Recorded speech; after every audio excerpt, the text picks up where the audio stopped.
Accord, désaccord avec Guillaume Durand sur Radio Classique et Paris Première. Est-ce que vous n'avez pas l'impression tous les deux qu'on est un peu quand même en marge du monde avec cette interminable histoire de la loi travail alors que les bombes explosent à Istanbul et que les Anglais sortent de l'Europe, Jacques? C'est une escroquerie de plus de la CGT. Trop de grèves tuent les grèves, ils y laissent leur image. Pour moi, Martinez, c'est Martinix, c'est devenu un héros de bande dessinée avec ses moustaches. Il est digne d'Astérix, et il ne fait qu'avilir un peu plus, ce qui est pourtant une des plus belles victoires de la démocratie, la parole du peuple. Donc vous, le 49.3, vous êtes pour qu'on en finisse? Donc on en finisse, on aurait dû le commencer par là.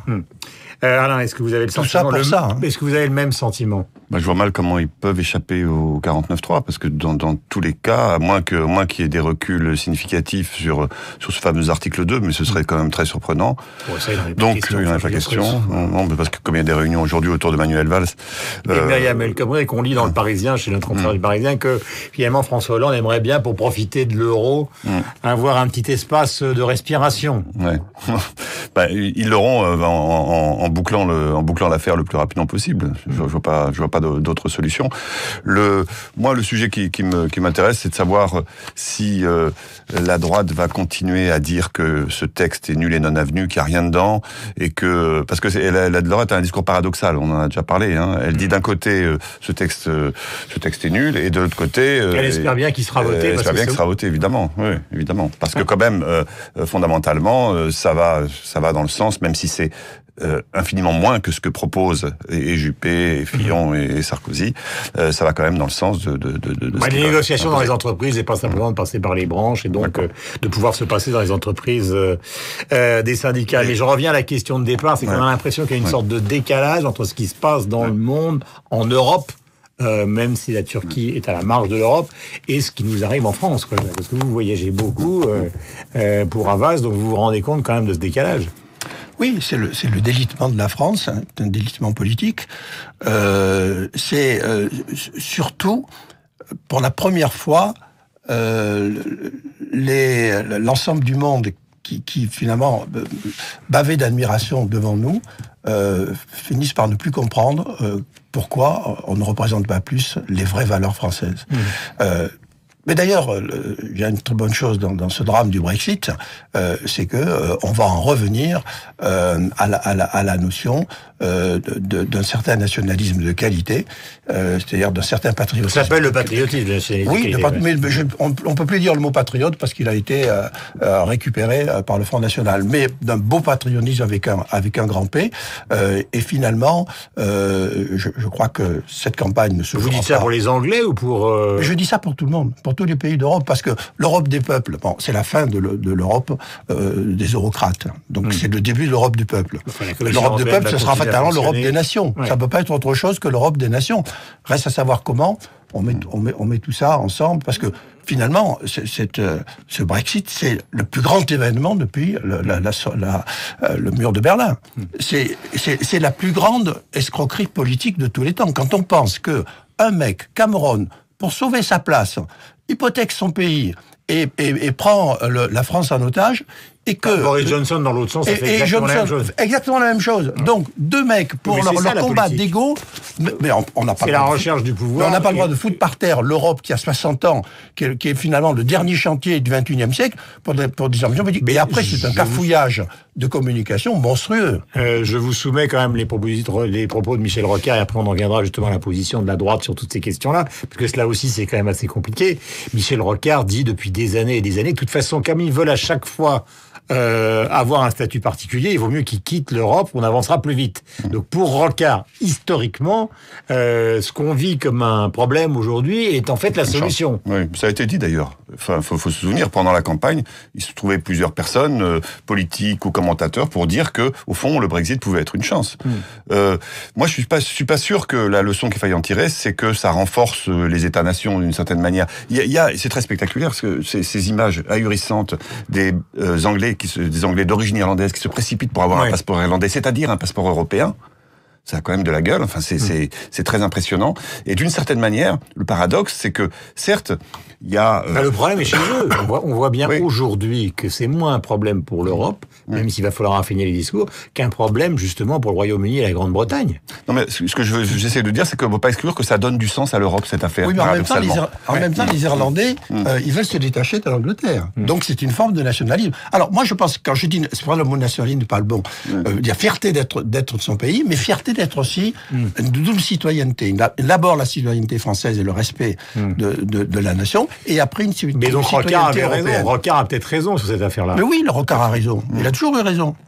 Vous qui l'avez combattu avec François Mitterrand, vous êtes un peu gonflé. Non, mais d'accord. Merci de me rappeler ma jeunesse.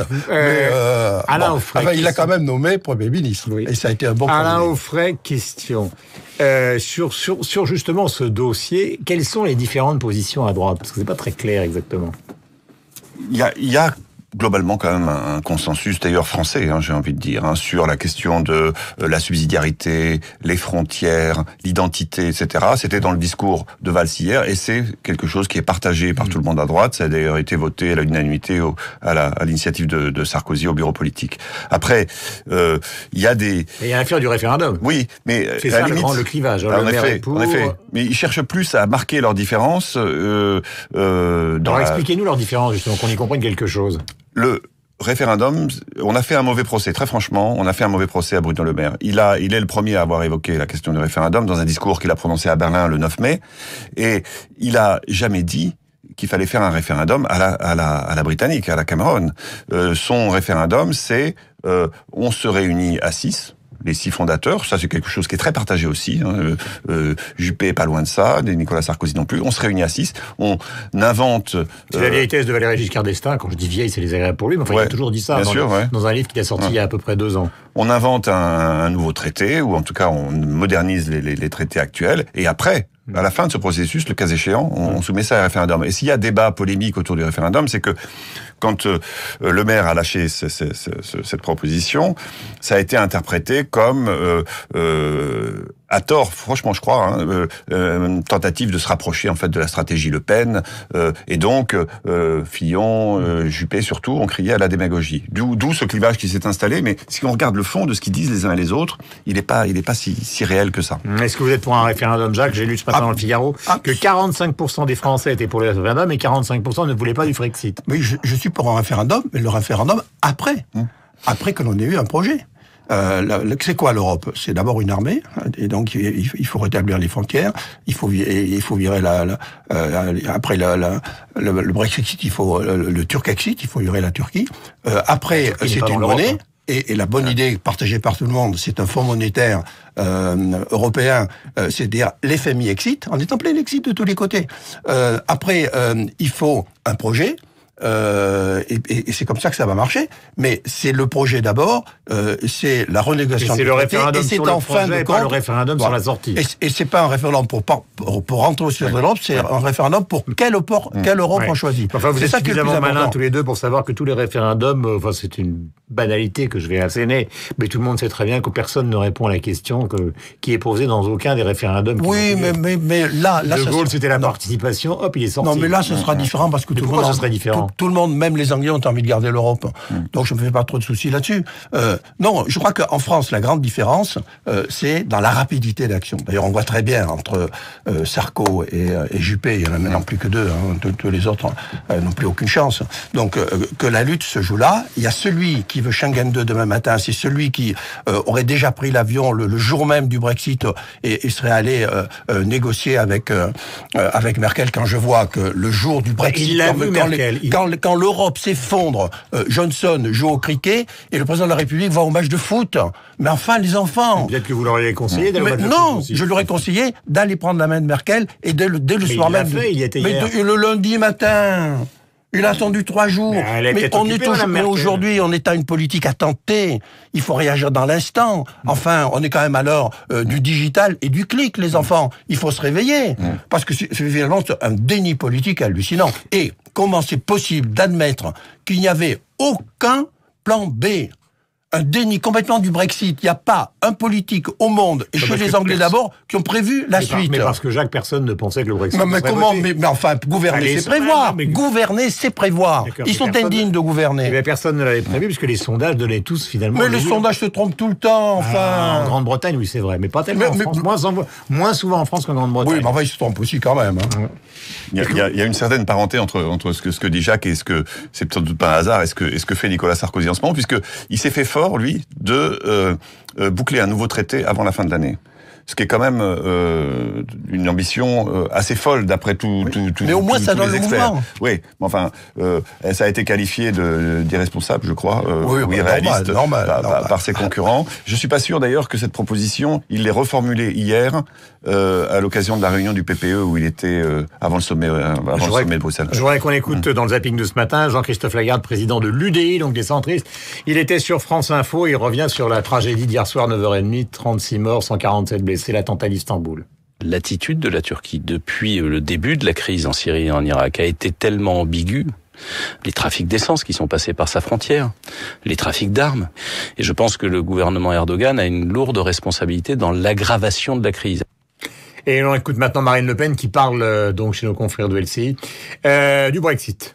Arrêtons tout cela. Les Britanniques vont pouvoir se protéger du dumping social. Ils vont pouvoir choisir ceux qu'ils veulent accueillir sur leur territoire et ne pas subir les travailleurs détachés qui arrivent avec évidemment des coûts qui sont très inférieurs et qui créent une concurrence déloyale à l'égard des salariés. Voilà, ils vont pouvoir déterminer leur politique. Oui.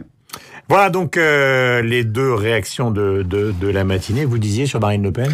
Je pense que cette affaire, ce Brexit, ça peut être très mauvais pour le Front National, parce qu'en vérité...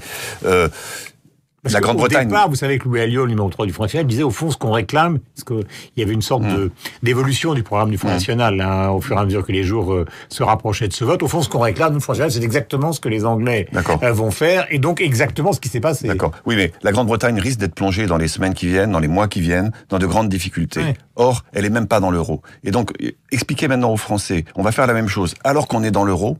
Je pense que ils vont avoir beaucoup de mal à les convaincre. Je pense que c'est vraiment pas bon pour le Front National, que ça fragilise beaucoup leur position très démago de référendum. On a l'impression d'une certaine forme d'impuissance, Jacques, à l'égard du terrorisme.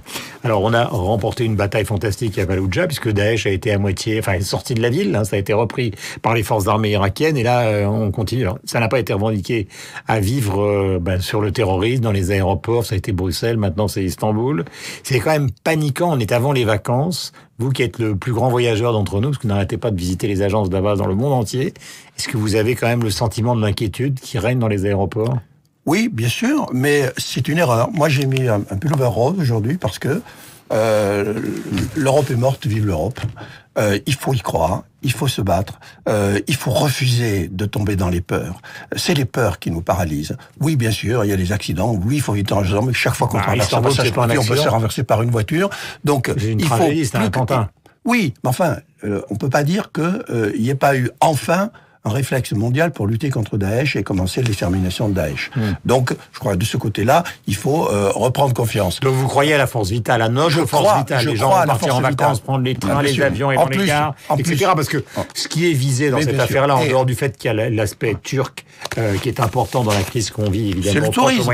C'est le tourisme. C'est quand même, au fond, comme ça a été fait la panique qu'on veut installer. Comme ça a été fait en Tunisie, comme ça a été fait dans d'autres pays. Voilà. Donc, il faut refuser la façon de lutter contre Daesh, parce que chacun de nous doit lutter contre Daesh, c'est de dire merde à la déprise. Alors, c'est ce qui se passe en ce moment aussi à Paris. Je pense aux fan zones. Quelle réussite. C'est un énorme succès. Et je pense à ceux qui, il y a quelques jours, disaient c'est complètement irresponsable et invité le gouvernement à renoncer aux fan zones. Ça, c'est Frédéric Pechnard. Ouais. C'est Pechnard, Nicolas Sarkozy. Une erreur. C'est une énorme erreur. Les fan zones sont pleines et c'est plutôt, ça va dans le sens de ce que vient de dire Jacques, c'est plutôt réjouissant. Oui. Les gens n'ont pas peur. Et puis les vacances arrivent, mes enfants. Allez. Ça, c'est quand même le seul pays, la France, où on parle des vacances au début du mois de juillet. Parce que c'est le pays qui en a le plus. Ouais. On a quand même 4 semaines de plus de vacances que les Allemands ou que les Anglais. Merci beaucoup, Jacques Séguéla, Alain Auffray. Donc, Jacques, vice-président d'Avas, Alain Auffray, qui, vous le savez, donc, est au service politique de Libération et s'occupe essentiellement, donc, dans ce bien-aimé journal, de la droite. Il est 8h56. Bonne journée à vous deux.